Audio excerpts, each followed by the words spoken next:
Welcome to Your Brand Amplified, the podcast where we interview marketers, publicists, and brands to learn their stories, what makes them tick, and tips and tricks that make a difference. It is a thrill to have Darleen Priday on the show for DP Consults. Darleen, you have a really great way that you approach your career and what you help teach people in sales and business development.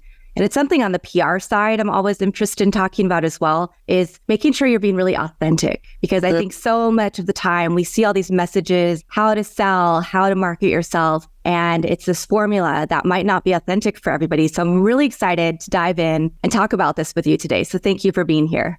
Thank you so much for having me. Yeah. So you have a background in sales and business development. Can you talk about how you got into that? What excited you about that career path?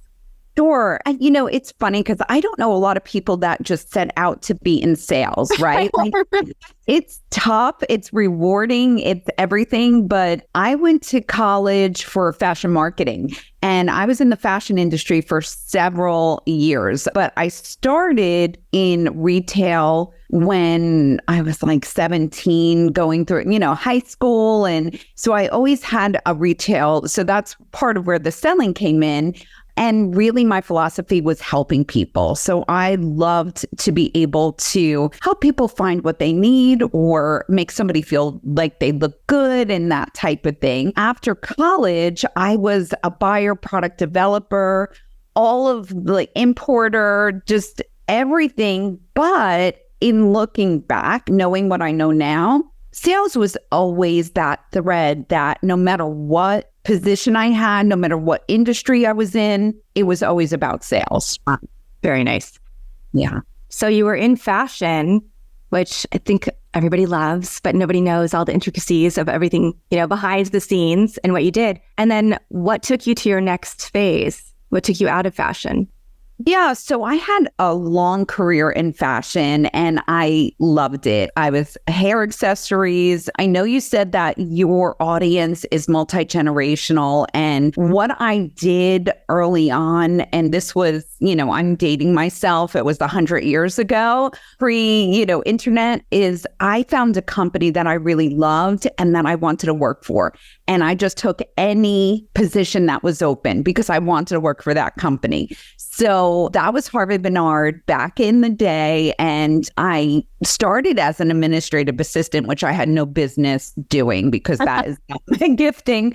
And then I moved into accessory buyer. And then I moved over to a company that did hair accessories. And that's where I spent the bulk of my career. When my daughter was born, I decided to take a step back because of non-competes and different things. Once I was ready to get back into the industry, I couldn't. I can go into other areas, but what I realized too is that fashion wasn't the same as what I had experienced. It was about compliance and there was just a lot of other factors that was not as exciting to me. So I then just took in a role that was for business development in the logistics industry with trucking. Talk about But again, like the skills and abilities that you have, the transferable skills.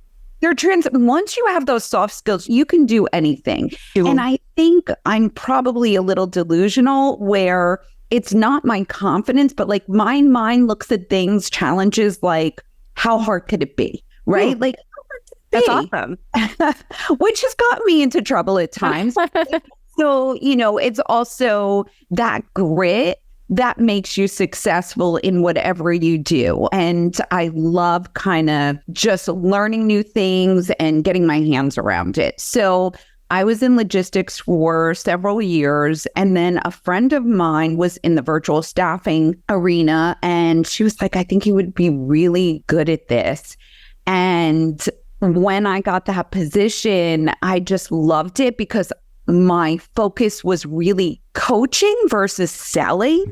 Nice. And getting the right solution. Again, I didn't know what label it was. Like, this is just how I operated. But really, it's so rewarding to be able to help entrepreneurs find what they need, problem solve for them, and really see people succeed. So that's where my sweet spot came in. Nice. And that is beautiful because I think so many people, when you look at the VA world, you say, I think I need a VA, but you don't know exactly what you need or who you need and how they're going to help you and how to communicate that and how to make sure you get the right person. So I love that you're able to take all of this experience you have in varied businesses and bring it to that. And then you decided to start your consulting business, DP Consults. I did. So in the virtual assistant world, you're exactly right. Most people were coming to me. They didn't even know what they needed. They didn't know if they needed a virtual assistant. They didn't know what they needed. But time and time again, I was hearing just amazing entrepreneurs struggle with sales. They really thought they needed, I need a virtual assistant. I need them to sell for me. No, you don't. I need to hire a salesperson. No, you don't. Not yet. So I was hearing this over and over again. And we all have those Achilles heels where we don't think we are good enough, or imposter syndrome and all of that type of stuff. I was hearing it from incredible people that built a business, maybe through referrals, maybe through, just their network group. And then when they started growing and broadening their horizons, they were discounting how they built the business and then switching hats to, now I have to sell, maybe taking some courses from people that are super successful, but it wasn't authentic to them. And it was not how they wanted to present their goods or services, and they were falling flat, beating themselves up, making themselves feel bad about not fitting into a mold. Like, Mr. X, he sells billions of dollars worth of stuff and they have all these courses. And why am I not fitting in that? I must be a bad salesperson. So that's why I created DP Consults, is to come alongside those entrepreneurs, have them be able to sell their services authentically, get in the right clients, and operate the way they have been, but then putting processes in place to make them more successful. Yeah, that is so important. And it's the same thing. So many people want PR services, but they don't know where to start. They don't think their story is necessarily important, right? And I'm telling them, people are buying you. They're buying your story and your why, because your why is why you started this company and created the solution. And so it goes hand in hand, I think, with what you're doing, is like making sure people feel that comfortable and feel that confidence to really live in their authenticity.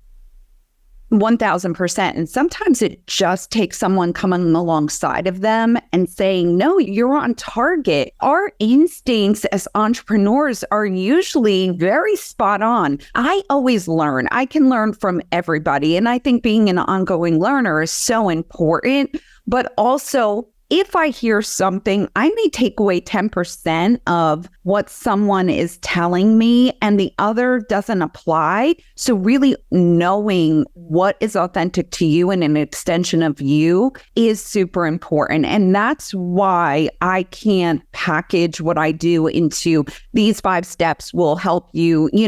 Can I give best practices? Yes. But really working with that entrepreneur and hearing what sets them alive, that's how they transfer that passion to the person that is looking to buy from them. Yeah. I'm so glad that you said that, because that was going to be one of my questions, is what does it look like when somebody comes to work with you? Do you have a system that usually works for people, or do you have to really customize? And I also wanted to go back and flag, thank you for lifting up that when you had your child, that you also took a little break, because I think so many of us do that as well. I did the same thing when I had my daughter. I had to choose what's going to be more important. And I didn't want to just, luckily I was able to make that choice to be home and not take my evenings and weekends that my job was requiring away, where I'd have to get a babysitter or some things. My now ex-husband, was traveling a lot at the time. It is something that's important to put a pin in, because it can be hard to get back in and figure out what our world of work looks like after that. As you described, the world of fashion had changed. And so you needed to pivot to a new industry. So I think that's really important for people to consider as well, especially the women who are listening, or any parent who is listening who might have taken a break for that reason, is trying to get back into the workforce. And I will say, I have a 24-year-old now, and you never get that time back. There's no shame in any of it. And as you mentioned, there's circumstances. I was fortunate enough to be able to work remotely and part-time and keep my hands in things. And for the first 3 years, I actually was working full-time, and my husband was a stay-at-home dad. It's all hard. Yeah. It's all life is hard to navigate. And I think just doing what is best for you and understanding they are going to come out okay, regardless if you work, don't work, but that time is short and it goes by so fast. So if you have the opportunity to even, do some kind of hybrid role, it's just wonderful. And your talents, whatever industry, business will make a way for your talents once you come back. Do that out of fear by saying, if I step away, I'm going to lose. Yeah, I lost my position in fashion, but I gained so much other things through that experience. Wonderful. So now going to your consulting, let's talk about sales, because it's funny when people say, oh, I'm not a salesperson, because we're always communicating, right? And we're always having to sell ourselves, whether it's to a new friend or a volunteer opportunity or whatever the case may be. But it is really hard for people. I think that we do put up a lot of blocks with how do we create the right pipeline? What tools do we use? How do we build relationships and sell with confidence? So I'd love for you to talk through some of those questions and things that you find with your clients are the hurdles that you have to help them overcome.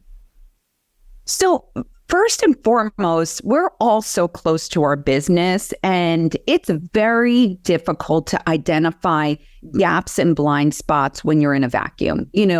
Everything looks okay to us because our mind kind of fills in the blanks. And that's for everyone, even my business, I use coaches. So having somebody, what I do is I just do a whole business assessment, just high level where I see those gaps, because sales is not in a vacuum. Mm-hmm. And just pointing it out like, hey, these are things that you can work on. Sometimes the website doesn't reflect what they do and they think that it does, and that type of thing. And then I dig into, what is their value proposition?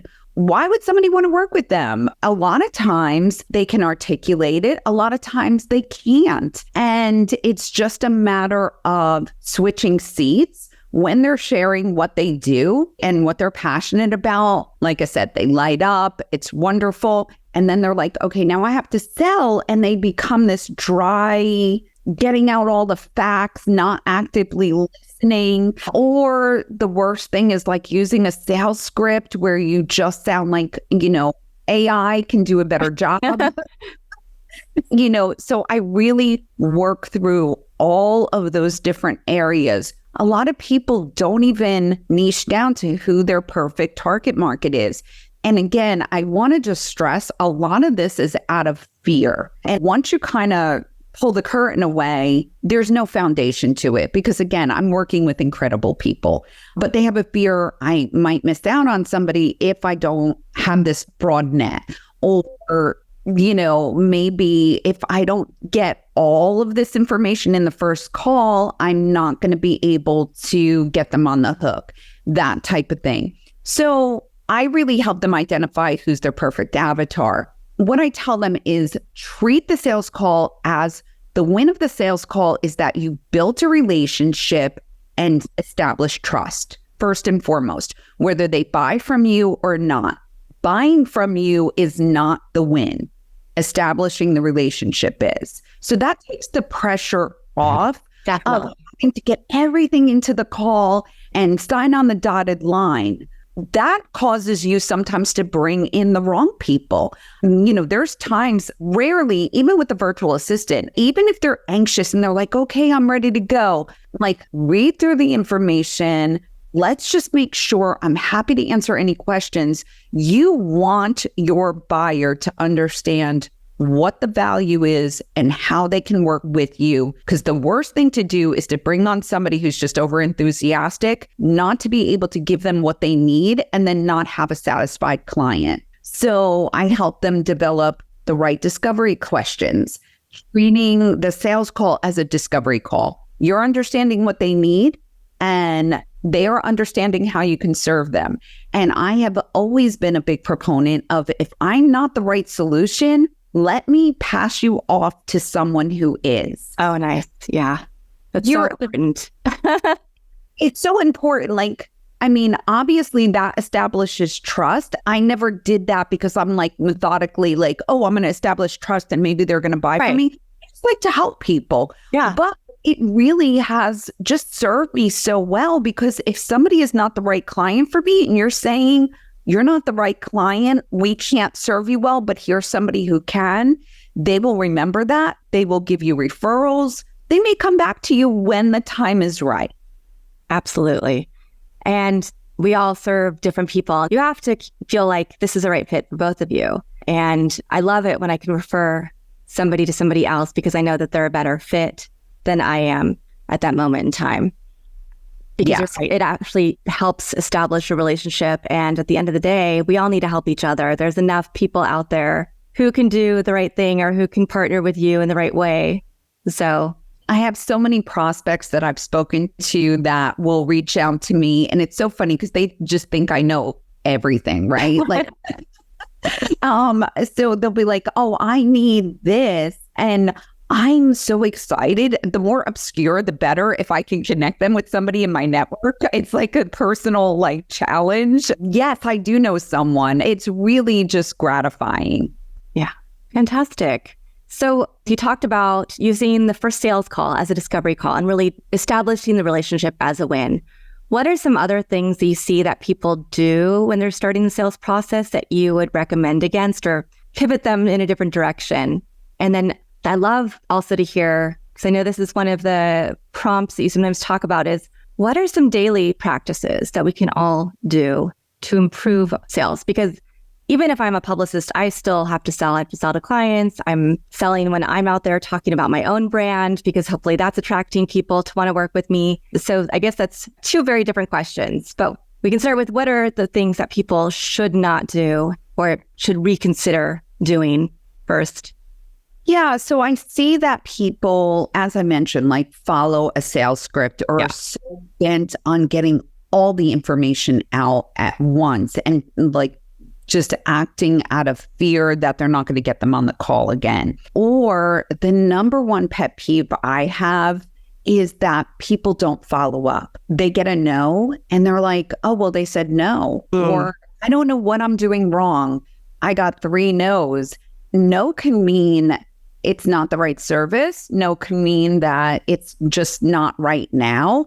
Or no can mean, I love what you do and I'm going to be a referral partner for you. So, no doesn't just mean that you did something wrong and they're not interested. But following up, we are so bombarded by messaging and connections and just information that there are times when I'm like, oh, I know somebody in my network does this, or now I need this. Who did I talk to? Not in an obnoxious way, but if you follow up and give them value every time you touch that person, whether it's a tip, trick, or anything like that, they're going to remember you and you're going to be on their mind. So making sure that you follow up and create a system, and that's where processes come in place of knowing it can't be haphazard. I talk to so many people, my memory would never serve me well. If I don't have it systematized,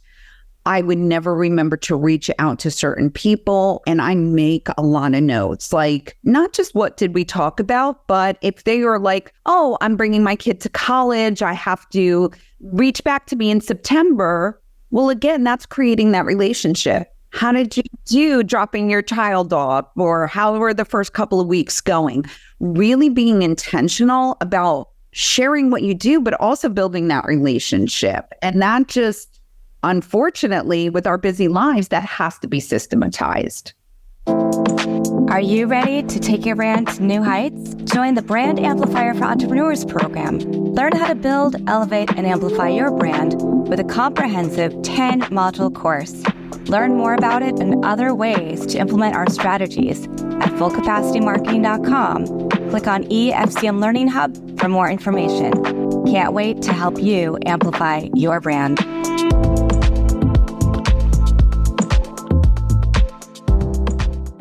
What's the best way to approach creating systems? Because again, there are so many tools out there. It's hard to figure out which ones work best and how to do. But 100%, I know that this is something I have to work on is that follow-up. How often do I follow up? When do I follow up? Am I doing it? Am I remembering to follow up? Because like you said, we're all bombarded with so much and there's so much busyness in our lives and our jobs and everything else. And even our email inboxes, sometimes we forget to do the appropriate follow-up. Yeah, absolutely. I mean, there's so many great tools and programs out there to help. And it really, again, there's no one size fits all. What I tell my virtual assistant clients too is that if you're using a Google Doc and it suffices and it is serving you well, you don't have to buy the latest and the greatest. Goodness, there's a new CRM out every other week, right? Yeah. So, and that's where it comes down to how many leads are you talking to? What does that look like? With my intensive, I build out cadences that are custom to the different buckets. Like if somebody says this is how you follow up. If somebody says this is how you follow up. While it's systematized, you have to be engaged. And you can't put it on autopilot. The worst thing is to have somebody reply to an email and then your next automated email goes out without you even replying or it's falling flat, right? Wow, yeah.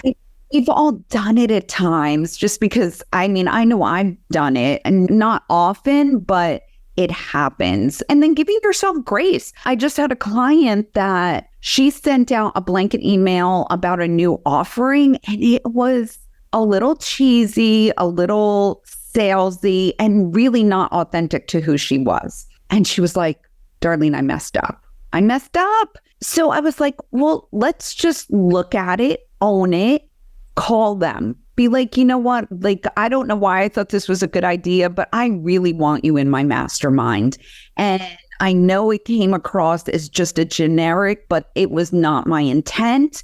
She got people that signed up because they did that, So I think we're all human. We all make mistakes. If we do make mistakes, just like trying to, I just completely forgot. Or I'm so sorry, something happened. Just being authentic and sharing. And the people that are not going to appreciate that are probably not clients that you want. Yeah, very true. Very true. It's interesting because I still have teachable moments all the time where I'm usually really good at making sure my pitches are personal and that I talk about them. But sometimes I'm going so fast that I just send out something that somebody might think is generic, even though it really wasn't intended to be that way. I did listen to, I'm pitching a client for a podcast, right? I did listen to their podcast. I did do all the things, but I just didn't put enough personalization in for them to really feel valued and seen. And that's what it comes down to, right? Is making sure people feel that we're approaching them that way, that we're being authentic, that we're seeing them, that we're realizing that they may have an issue or a problem or something that we can solve or help them with. I think what you just said is so powerful, making that person feel valued and seen. It doesn't take a lot. It really doesn't take a lot in our world to have somebody really make us feel special by remembering us or making it a point to reach out or even just engaging on social media and sharing on their business. And you're in PR, you know how important that is.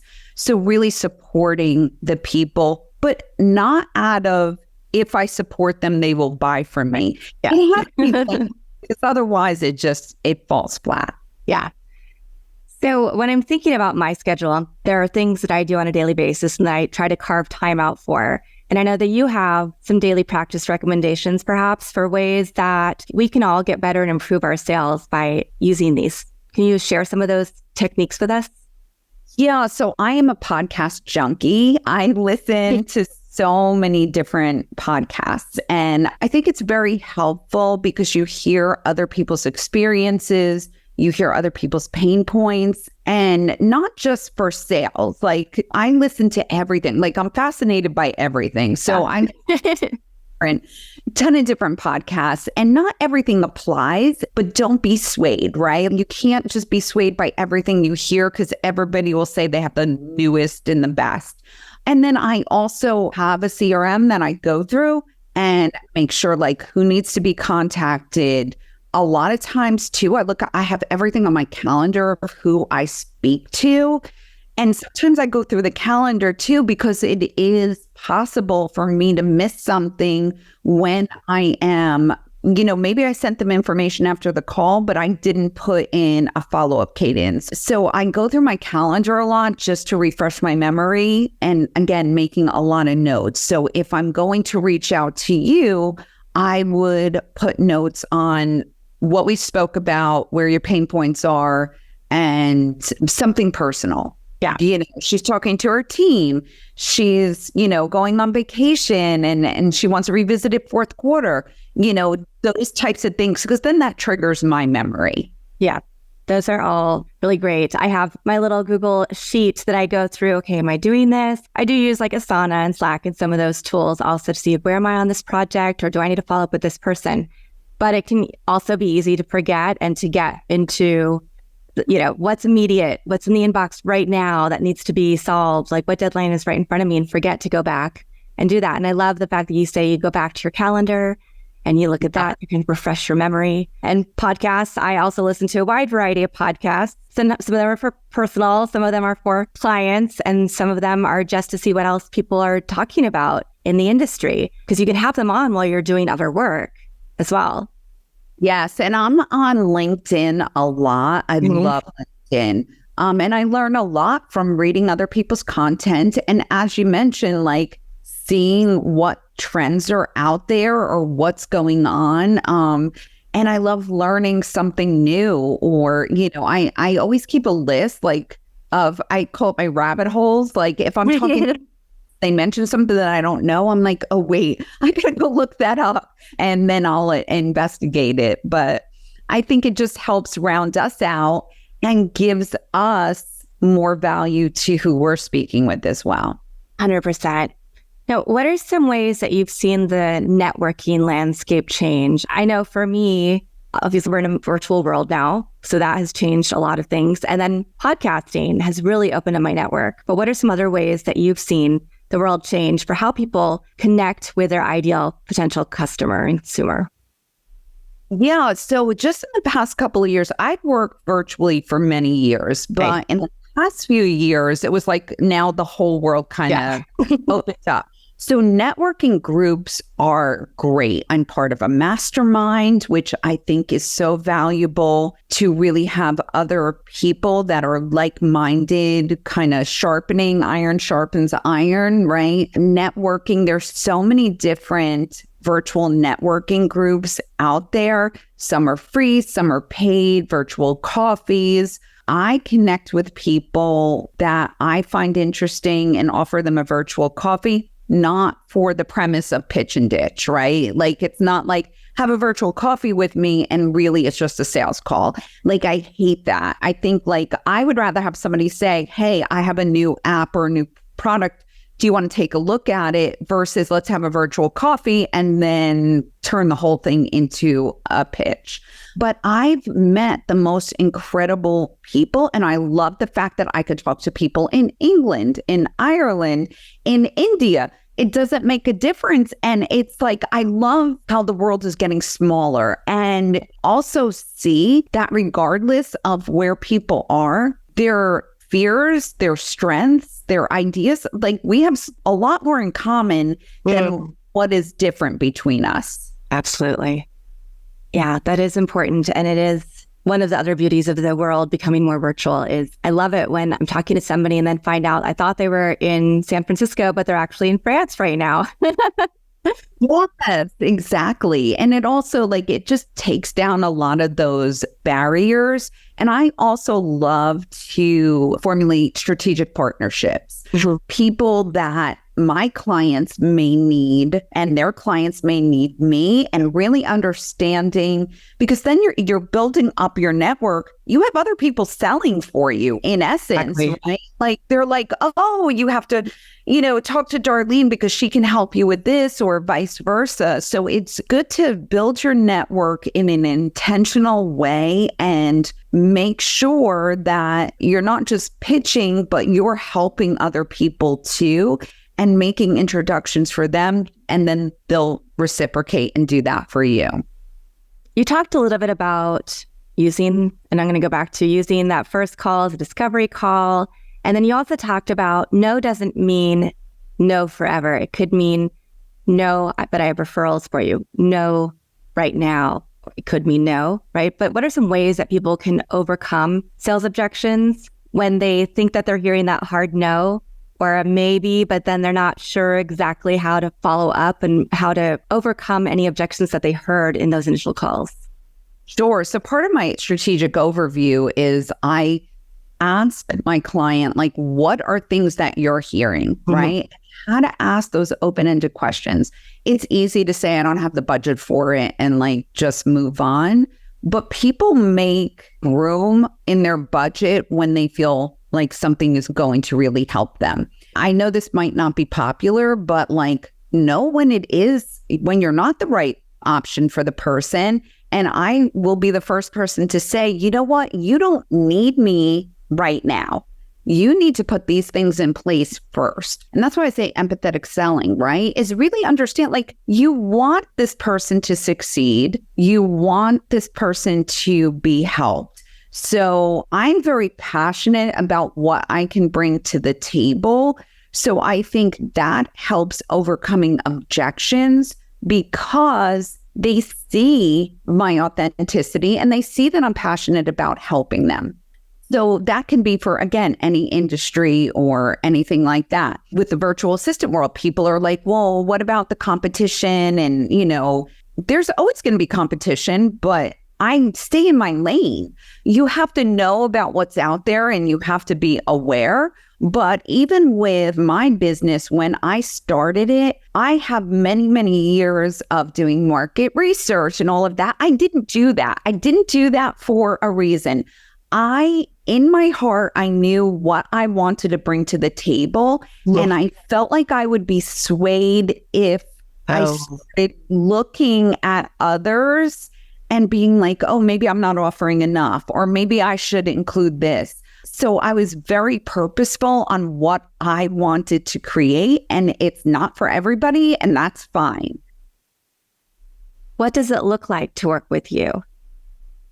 So I created a sales intensive that is about a month long. Part of it is working with the client. I do a lot of the work, like the business assessment. I do a lot of the work over, by myself, and then bring it back to the client. I have a pretty intensive discovery form where I'm asking them high level about their business, but then taking a really deeper dive into what they're doing for sales or what they're not doing for sales. And then I come back and work with them to create where they need to improve, what they're doing great, that they may even discount. So many times people are doing these amazing things and they're like, oh, by the way, I have this. And I'm like, that's like that. We need to capitalize on that.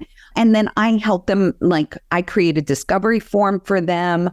I give them cadences of follow-up, how to overcome objections, talking points, not a sales script, but you want to have that solidified. And I encourage them to role play, sell to your cat if you have to.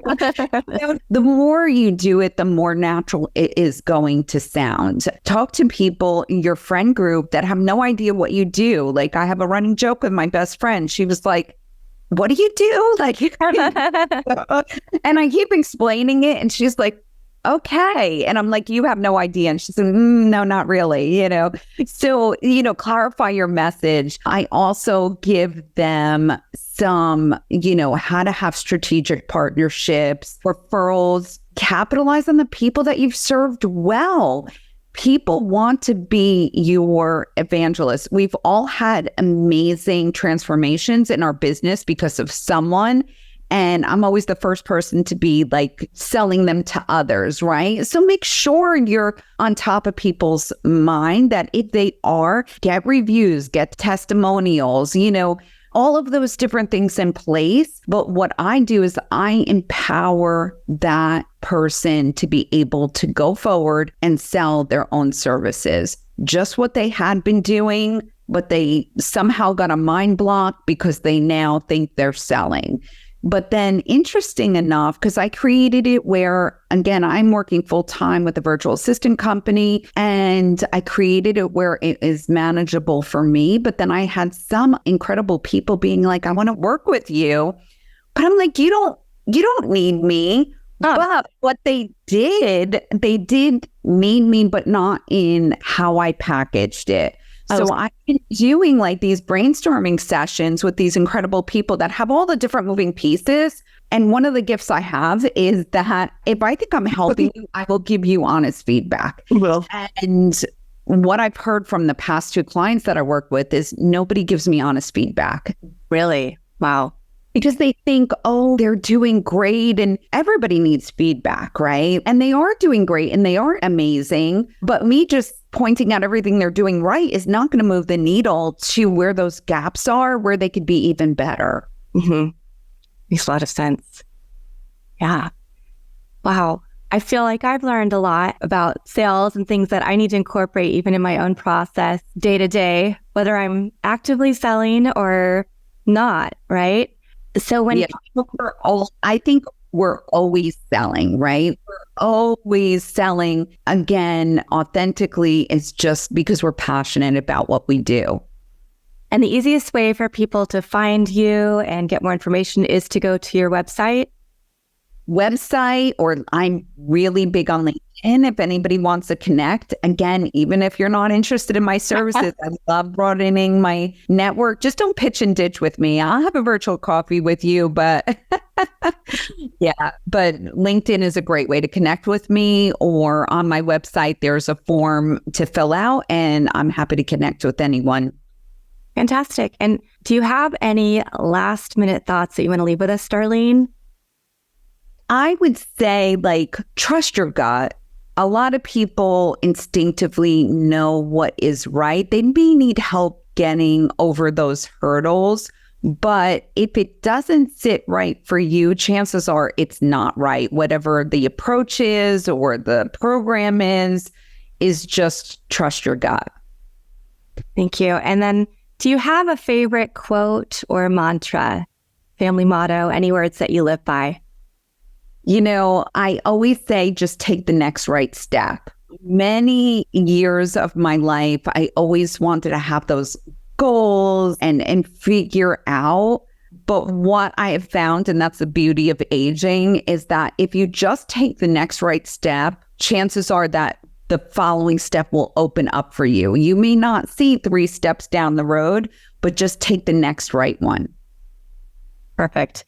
I think that's a great way to summarize this call and this conversation. Darleen, thank you so much for sharing your expertise about the world of authentic, empathetic sales and business development.